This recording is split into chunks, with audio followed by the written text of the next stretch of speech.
Elvis Presley, the king of rock and roll, made a daring comeback to the music scene right after his military service. On a quiet Sunday, March 20th, 1960, he sneaked into RCA Studio B in Nashville. It had only been 2 weeks since he left the army, but he was back in the studio, ready to make music again. What's shocking is that he recorded 2 hit songs in just one night, Stuck on You and Fame and Fortune.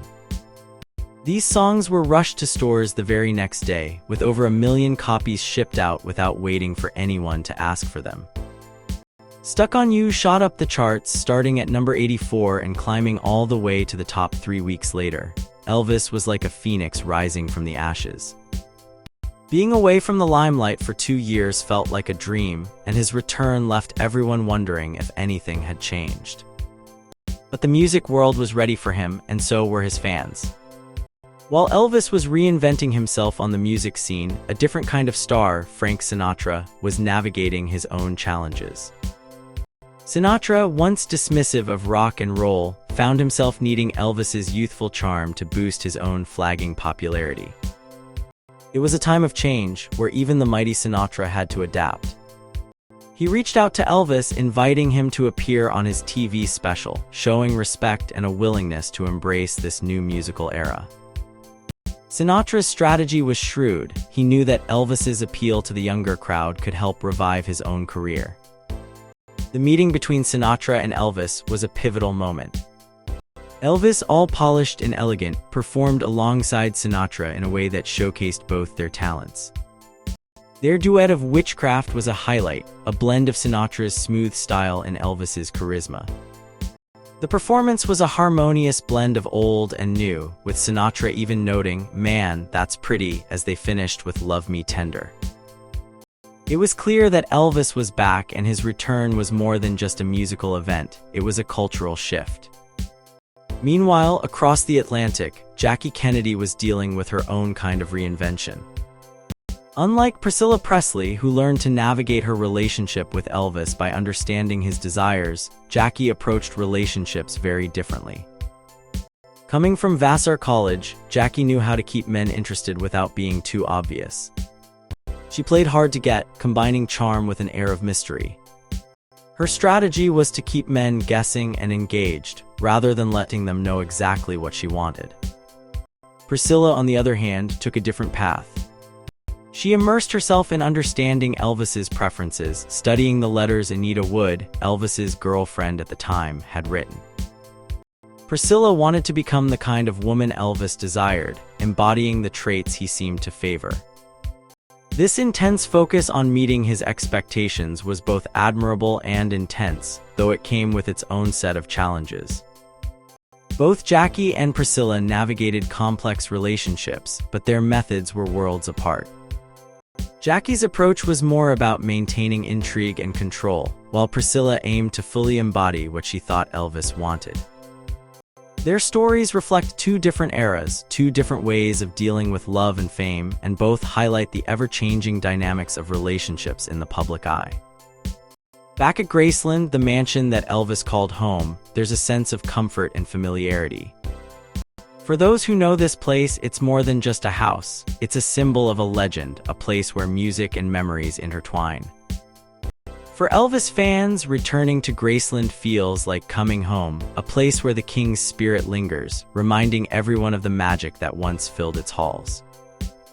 Elvis Presley, with his first real pocket money, bought 2 things he was very proud of: a car and a house. His car was a fancy 1955 Cadillac, a pink color, not for him to drive but for his mom, who didn't drive. But the real prize was the house, Graceland. It was a big, 18-room mansion that Elvis bought when he was just 22 years old. This house was special because it was in a nice area called Whitehaven in Memphis, far from the busy city center. When Elvis first saw Graceland, he and his parents knew they had to have it. It was like a dream coming true. In just a few months, they bought the whole 14-acre land for $102,500, but Elvis didn't want to wait. He spent almost half of that money making the house even better right away. He built a high wall to keep his fans away. Graceland was everything Elvis wanted his home to be. It It was fancy and showed everyone that he had made it big. The house was built from Mississippi stone and had a big white column front, just like the fancy houses he saw in movies. It was a big change from where he grew up in a small house in Tupelo, Mississippi. Elvis had a special eye for how things looked. He wanted Graceland to look just right, much like how he dressed himself. While famous people like Jacqueline Kennedy had famous designers to help them, Elvis had a simpler taste. He liked the style of Red Skelton, a funny man who had a big house too.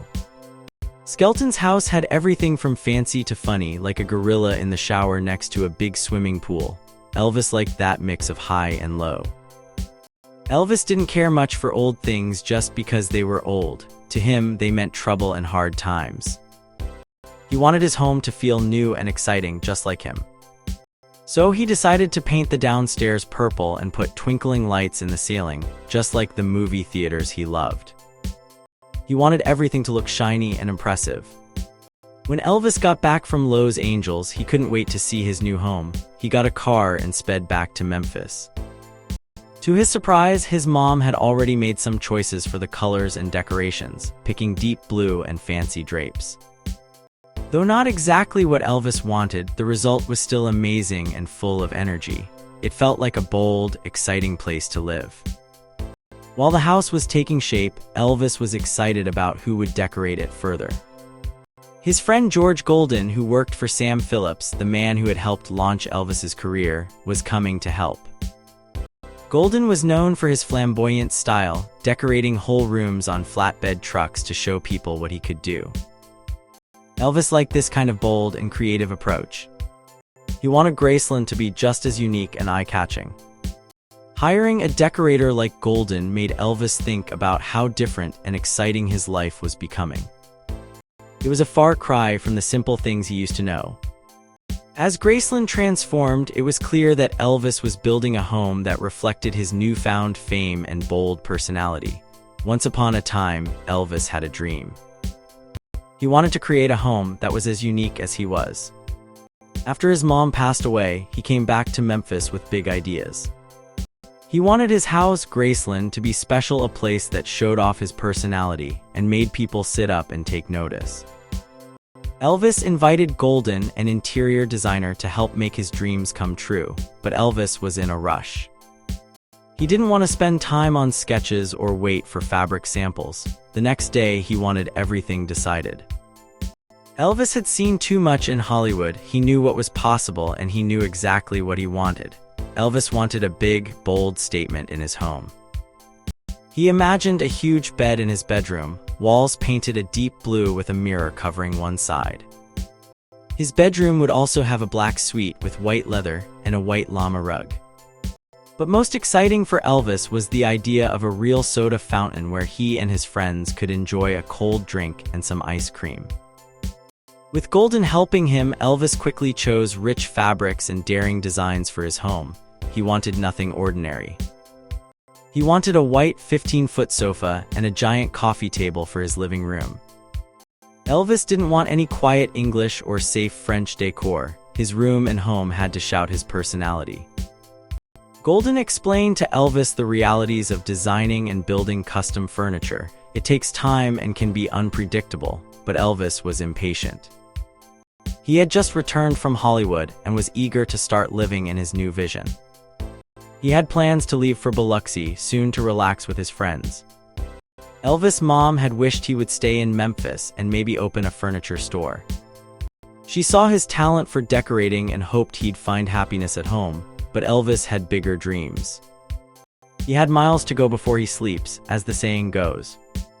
He was determined to make a statement with Graceland. People around Elvis sometimes didn't understand or liked his extravagant home.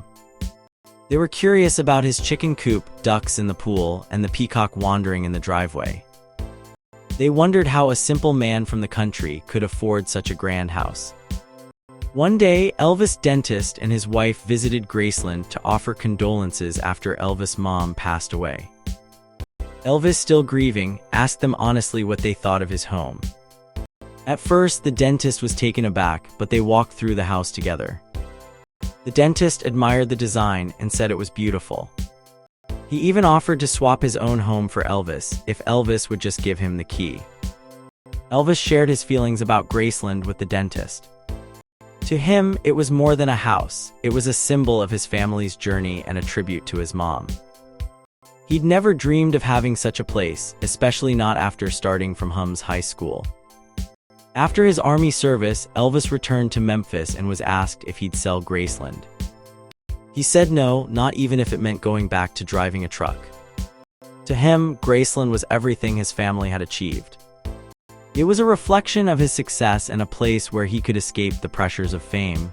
For Elvis, Graceland was also a sanctuary. It was where he could live life on his terms, without structure or rules.